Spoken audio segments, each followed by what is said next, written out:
सपना तो हर कोई देखता है, कॉलेज वाली सपना नहीं, मैं ड्रीम की बात कर रहा हूँ। हर कोई देखता है, उसमें से कुछ लोग ऐसे हैं कि डॉक्टर बनने की सपना देखते हैं। डॉक्टर बनने की सपना देखते हैं। अब डॉक्टर बनना है तो भाई बहुत सारी चीजें तुम्हें कॉम्प्रोमाइज करनी पड़ेगी। अभी अगर नहीं कॉम्प्रोमाइज किए ना, तो फ्यूचर में सारी चीजों के लिए कॉम्प्रोमाइज करनी पड़ेगी, मतलब अच्छी लाइफ के लिए कॉम्प्रोमाइज करनी पड़ेगी। तो अभी कॉम्प्रोमाइज कर लो, बेटर है।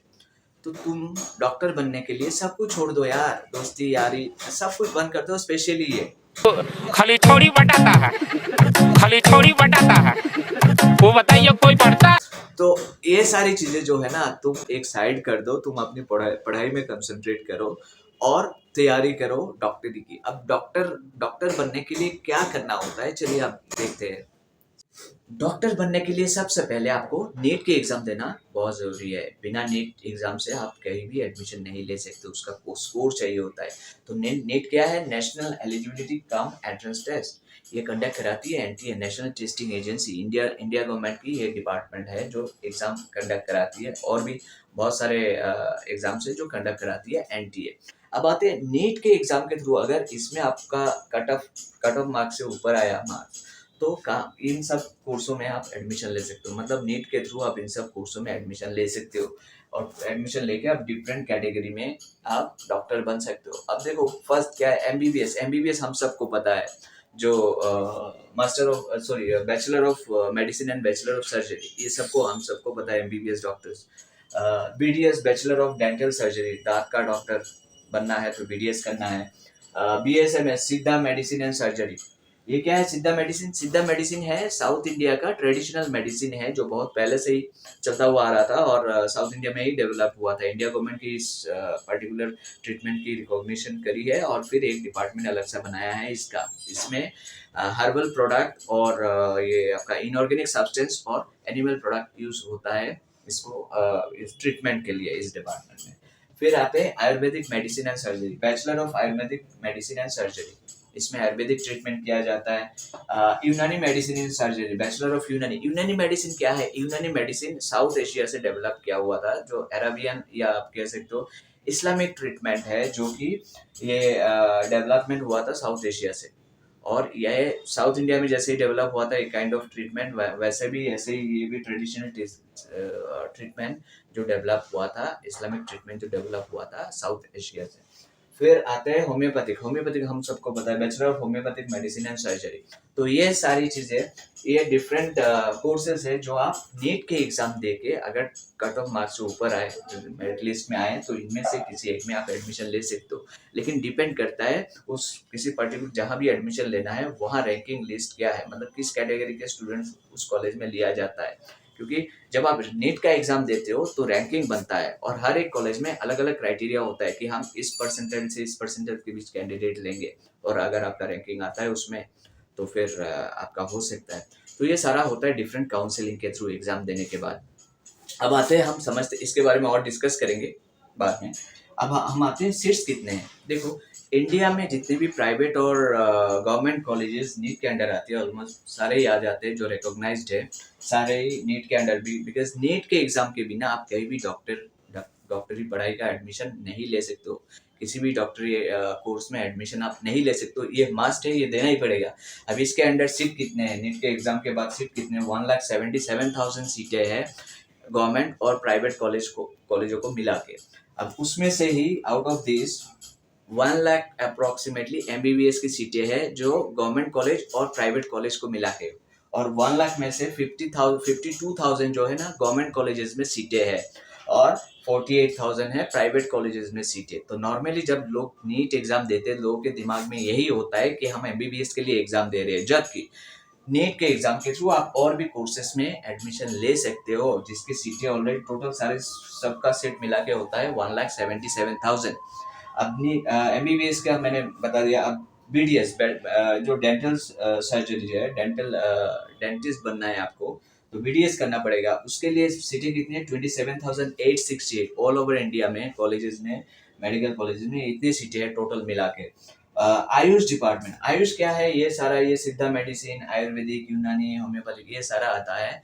आयुष आयुष जो मिनिस्ट्री है इंडिया गवर्नमेंट की, आयुष डिपार्टमेंट है। आयुष डिपार्टमेंट, उस डिपार्टमेंट के अंडर ये सारे आते हैं, ये सारा आता है। तो इसमें सीट कितने हैं? 50,720 सीटें हैं ऑल ओवर इंडिया में। और ये veterinary sciences, bachelor of veterinary sciences में अराउंड 600 सीटें हैं। तो आप ये मतलब ये टोटल सीटें हैं। अगर मान लो लेट्स से आपको एमबीबीएस करनी है, तो एमबीबीएस नॉर्मली क्या होता है, लोगों के दिमाग में यही टारगेट रहता है कि नीट के एग्जाम देके हमें गवर्नमेंट कॉलेज में, अच्छे कॉलेज में कहीं एडमिशन लेना है। तो एडमिशन लेने के लिए देखो, गवर्नमेंट कॉलेज में अगर एमबीबीएस की देखें तो गवर्नमेंट कॉलेज में 52,000 सीटें हैं। और कितने लोग एंट्रेंस के लिए बैठते हैं, एग्जाम के लिए कितने लोग बैठते हैं? करीब इस साल 2023 में करीब 22 लाख लोगों ने फॉर्म भरा है। 22 लाख लोगों ने फॉर्म भरा है, और 22 लाख में से अगर मैं करंट स्टेटस में कंपेयर करूं, अगर गवर्नमेंट कॉलेज में आपको एमबीबीएस करना है तो 22 लाख स्टूडेंट जो है एक दूसरे से टक्कर दे रहे, कितना? 52,000 सीटों के लिए। तो समझ लो आप इसमें कंपटीशन कितना है। मैं डरा नहीं रहा हूँ, जबकि जबकि ये हकीकत की बातें हैं कि ये इतने सीटें हैं और आपको इसमें कंपटीशन बहुत ज़्यादा है। अब हम दूसरे क्राइटेरिया के बारे में समझते हैं। अब हम डिस्कस करते हैं एग्जाम में एलिजिबिलिटी क्राइटेरिया कौन अप्लाई कर सकता है। आप अगर 12 पास हो या 12 एपीआर हो तो आप इसमें अप्लाई कर सकते हो। इसके बाद आपकी सब्जेक्ट में जो आप पढ़ाई, जो स्कूलिंग में आप पढ़ रहे हो, 12 पढ़ रहे हो या आपने एग्ज़ाम दे दिया है, लेकिन उसमें जो सब्जेक्ट्स है ना, ये 4 सब्जेक्ट होना बहुत ही कंपलसरी है। फिजिक्स, केमिस्ट्री, बायोलॉजी और बायोटेक्नोलॉजी एंड इंग्लिश, ये 4 सब्जेक्ट होना कंपलसरी है। फिर आपका एज 17 ईयर्स होना चाहिए। जैसे इस साल की एग्ज़ाम के लिए दिसंबर 2020 तक एज देखा गया है कि 1 दिसंबर 2022 को 17 ईयर्स प्लस हुआ है कि नहीं। ऐसे ही नेक्स्ट ईयर जब आप ये एंट्रेंस दोगे तो देखा जाएगा 1 दिसंबर 2023 को, मतलब आपका एज जो है 17 प्लस हुआ है कि नहीं। तो ये कंपलसरी है। फिर मार्क्स, देखो फॉर्म फिलअप करते वक्त मार्क्स की कोई प्रॉब्लम नहीं है, मार्क्स देखा नहीं जाता, लेकिन जब आपकी काउंसलिंग होती है तब मार्क्स की बारी आती है, तब देखा जाता है। जनरल कैटेगरी के लिए 50% मार्क्स बहुत ही कम एवरेज, ये मैक्सिमम लोग आराम से स्कोर करते हैं। SC ST PWD इनके लिए 40% मार्क्स 12 में होता है। तो ये हो गया हमारा क्राइटेरिया जो अप्लाई कर सकते हैं, या एग्जाम जब काउंसलिंग करोगे तब ये सारी चीज़ें चेकिंग होगी। अब आते हैं हम सिलेक्शन क्राइटेरिया। जब आपने एग्जाम दे दिया तो आपका एग्जाम रिजल्ट निकलेगा। जैसे अभी इस साल का एग्जाम रिजल्ट जैसे जुलाई में निकलेगा टेंटेटिव, तो जुलाई में एग्जाम रिजल्ट निकलने से ठीक पहले कट ऑफ मार्क्स निकाला जाता है। कट ऑफ मार्क्स होता क्या है? कट ऑफ मार्क्स एक्चुअली आप कह सकते हो पास मार्क है। अगर उस कट ऑफ मार्क्स के ऊपर आ गए, पास कर गए, तो आपको कहीं ना कहीं सीट मिल जाएगी। तो कट ऑफ मार्क्स ऐसे निकाला जाता है देख के कि मान लो 1,77,000 सीटें हैं हमारी पूरे ऑल ओवर इंडिया में, तो देखा जाएगा 1,77,000 सीट्स देने के लिए कितने परसेंटेज तक कंसीडर करनी है। कभी कभी ऐसा होता है कि बहुत लोएस्ट परसेंटेज अगर जाता है तो वहां तक नहीं जाते, तो कुछ सीटें हो सकता है खाली रह जाए, फिर स्पेशल काउंसलिंग के थ्रू वो भरा जाता है। तो कट ऑफ मार्क्स ऐसे ही निकाला जाता है सीट के बेसिस पे। परसेंटेज कितना आया, हो सकता है सभी लोगों ने बहुत अच्छा परफॉर्म किया तो कट ऑफ मार्क्स 50-60 तक भी पहुंच सकता है, लेकिन अगर लोगों ने 50% से ज़्यादा मार्क्स आया ही नहीं इस एग्जाम में, 720 में से 360 या 300 के ऊपर आया ही नहीं मान लो, तो कट ऑफ मार्क्स ऑब्वियसली ये 25-30 ऐसे परसेंट तक मार्क्स तक चला जाएगा। 20% तक मार्क्स, या इसके नीचे भी हो सकता है चला जाए। तो डिपेंड करता है सीट कितने हैं, सीट के ऊपर, और मार्क्स जो एग्जाम दिया है स्टूडेंटों ने उसमें स्कोर कितना हुआ है उसके बेसिस में डिसाइड किया जाता है कट ऑफ मार्क्स। तो कट ऑफ मार्क्स निकलने के बाद आपको समझ में आ जाएगा कि ये क्राइटेरिया है, और फिर जब रिजल्ट निकलेगा तो आप चेक करके देखना कट ऑफ मार्क्स से ऊपर है कि नहीं आपकी परसेंटेज। अगर ऊपर आ गया तो समझ लेना इनमें से किसी एक जगह आपकी सिलेक्शन हो जाएगी पक्की। अब सिलेक्शन कहाँ होनी है, हर एक कॉलेजेस में अलग अलग क्राइटेरिया होता है। अब रिजल्ट निकलने के बाद काउंसलिंग की बारी आती है। जब काउंसलिंग होती है, काउंसलिंग के लिए आपको मेडिकल काउंसलिंग कमेटी की वेबसाइट में जाके आपको रजिस्टर करना होता है काउंसलिंग के लिए। वहाँ क्या होता है, वहाँ 15 पर जो जितने भी सीटें हैं 1,77,000 वो सारे स्टेटों की सीटें मिला के ये टोटल है।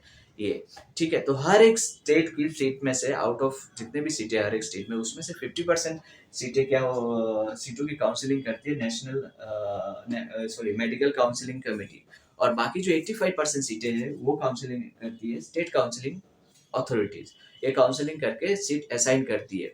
अब मेडिकल काउंसलिंग कमेटी 50% तो सीट हर स्टेट का करती है। इसके अलावा कुछ स्टेट का ऐसे कॉलेजेस है जहाँ 100% काउंसलिंग ये कमेटी करती है। कौन कौन सी है ऐसे, हम देखें तो 100% एमबीबीएस बीडीएस और बीएचयू बनारस हिंदू यूनिवर्सिटी के जो एमबीबीएस बीडीएस सीटें है 100% वो पूरा मेडिकल काउंसलिंग कमेटी करती है।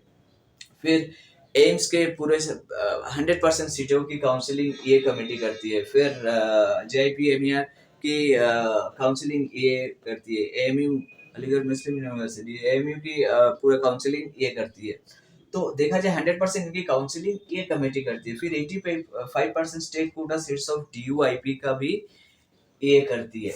अब देखो स्टेट कोटा में क्या होता है, स्टेट कोटा में स्टेट में जिन बच्चों ने पढ़ाई की है तो उनके लिए एक्चुअली ये state quota, state authority, state में पढ़ने वाले बच्चे जिन्होंने एग्जाम दिया है नेट में, तो उनके लिए स्टेट कोटा नॉर्मली होता है। लेकिन जो सेंट्रल मेडिकल काउंसलिंग कमेटी जो काउंसिल करती है ना, तो उसमें क्या होता है, उसमें कोई भी बाहर का बंदा उन सीटों में एडमिशन ले सकता है जो मेडिकल काउंसलिंग कमेटी के थ्रू होता है। अब मैं इनका अगर एग्जांपल लूँ, एम्स और BHU और ये तो इनका अगर मैं एग्जांपल लूँ तो यहाँ कोई भी कहीं से भी आके एडमिशन ले सकते हैं। 100% सारी सीटों की काउंसलिंग ये कमेटी करती है। इसके अलावा जो 15% सीटें जहाँ जहाँ जिस जिस स्टेट के 50% सीटों में ये काउंसलिंग करती है, वहाँ आप ट्राई कर सकते हो काउंसलिंग के लिए। वहाँ काउंसलिंग में आप ट्राई कर सकते हो सीटों के लिए, तो हो सकता है वहाँ आपको मिल जाए। तो स्टेट वाले जो है स्टेट काउंसलिंग अथॉरिटी स्टेट के बच्चों को उनके मार्क्स स्कोर के बेसिस पे यहाँ असाइन करती है। और ये क्या करती है, ये खुला है। मतलब क्या है, आप कहीं से बाहर किसी दूसरे स्टेट का भी बच्चा इस इतने % सीट के लिए अप्लाई कर सकता है। इनमें जितने भी सीटें आएंगे उन सीटों के लिए अप्लाई कर सकता है, और इनमें तो पूरा ही कर सकता है। अब हम आते हैं क्वालिफाइंग मार्क्स। क्वालिफाइंग मार्क्स क्या है कि वही कट ऑफ मार्क्स आप कह सकते हो जिसके ऊपर आने से आपका सीट रिजर्व आप मान सकते हो, सीट मिल जाएगा। तो क्वालिफाइंग मार्क्स ये टेंटेटिव मार्क्स है लास्ट जो एग्जाम में, ये लगभग ऐसा ही। अब देखो जनरल कैटेगरी का 138 मार्क्स मिनिमम, 138 से लेके 720 मैक्सिमम मार्क्स हमारा 720 है, तो 138 मिनिमम एकदम लोएस्ट साइड में। इतने % से ऊपर हुआ तो आपका सिलेक्शन। मैं इस साल का टेंटेटिव आप कह सकते हो, या जो ट्रेंड है नॉर्मली ऑन एन एवरेज, ये आप कह सकते हो ये ट्रेंड ऐसा ट्रेंड। तो 138 से अगर मिनिमम जनरल कैटेगरी के लिए 138 मार्क्स होता है या इससे ऊपर, OBC SC ST का 108 या 108 मार्क, 108 या उससे ऊपर। OBC SC ST physically handicap, उस कैटेगरी में फिजिकली हैंडीकैप जो है 107 या उससे ऊपर। और जनरल कैटेगरी के जो फिजिकली हैंडीकैप है वो 122 मिनिमम और मैक्सिमम ऊपर।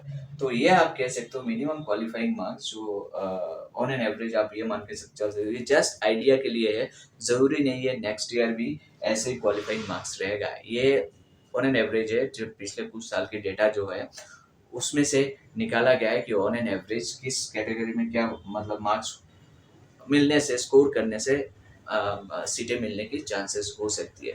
तो नेक्स्ट ईयर हो सकता है कि ये बढ़ जाए, हो सकता है जनरल कैटेगरी का 150 से ऊपर ही कट ऑफ मार्क्स निकाला जाए, क्योंकि स्टूडेंट्स लोगों ने अच्छा किया। तो ऐसा अगर केस होता है, स्टूडेंट्स बहुत अच्छा अगर एग्जाम में करते हैं तो कट ऑफ मार्क्स अपने आप ऊपर हो जाएगा। अगर एग्जाम में स्टूडेंट्स लोग अच्छा नहीं करते, अगर एग्जाम पेपर अगर टफ हो जाता है तो ऑब्वियसली स्कोरिंग कम हो जाएगी, तो कम होगी तो कट ऑफ मार्क्स अपने आप डाउन हो जाएगी। तो होप ये वीडियो देखने के बाद आपके दिमाग में जो कंफ्यूजन है वो क्लियर होगा। अगर क्लियर हुआ होगा, अगर क्लियर नहीं होता है तो फिर अगर कोई भी क्वेश्चन हो तो आप हमें कमेंट बॉक्स में अपना क्वेश्चन लिखें, या तो अपने क्वेश्चन के साथ मेल आईडी उसमें दे, हम मेल में रिप्लाई कर देंगे, या आप हमें डायरेक्टली मेल कर सकते हैं rimarocoaching@gmail.com। होप आपको ये वीडियो अच्छा लगा होगा। अगर वीडियो अच्छा लगे तो लाइक शेयर ज़रूर कर दीजिएगा और सब्सक्राइब भी कर दीजिएगा। Have a good day.